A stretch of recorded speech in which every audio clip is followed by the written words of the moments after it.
Hey, it's a great morning here in Northwest Missouri on this Friday, September 18th, 2020.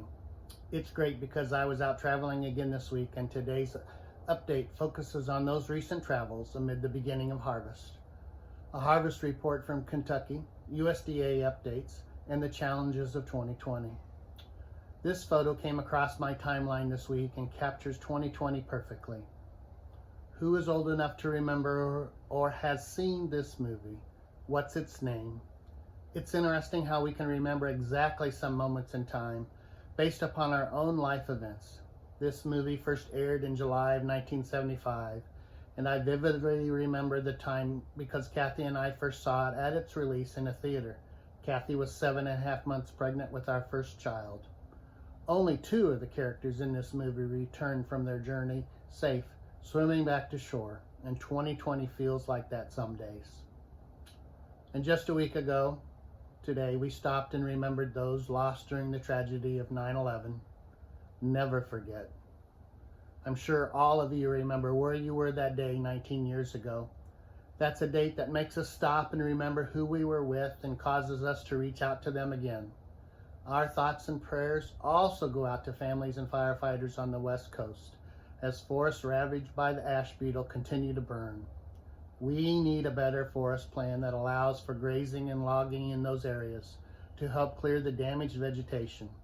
Yes, the climate is changing, but we can do better than just let the decay happen and not remove the fuel for the fires. I traveled to southwest Kansas for most of this week and spent some time with clients as corn harvest is just beginning. A few clients were harvesting high moisture corn, and some early 105-day RM hybrids had dried to that 15 to 17% moisture range in irrigated fields. Early reports on the irrigated yields would suggest average corn yields. The dryland corn yields harvested to that date in that area are all over the place, from fields zeroed out due to drought to 50 and 100 bushel acre averages. The June milo planted in this area looks great, and I'm hearing milo basis as high as 90 over. But to give you a sense of just how dry it has been in southwest Kansas, a client in Stanton County, Kansas, which borders the Colorado line and one county north of the Oklahoma Panhandle, related this story this week. When we met, he had just finished spraying some volunteer wheat in a dryland field ahead of this 2020 winter wheat seeding. This field had just received its first significant rain in more than a year that allowed the volunteer wheat to germinate.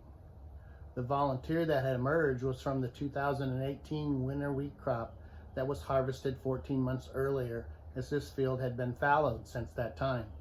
That's dry. Last Friday's USDA report forecast is captured by this Kevin Van Trump graphic comparing record yearly state averages versus the 2020 September forecast for each state. 4 states, Kansas, South Dakota, Michigan, and Kentucky, are forecasted to be new record yields. Both Iowa and Illinois are projected to be below record yields on this year's corn crop. On the soybean side, 5 states are currently projected to have new record yields. Kentucky is one of those soybean states with a projected new state soybean yield in 2020 at 55 bushel average.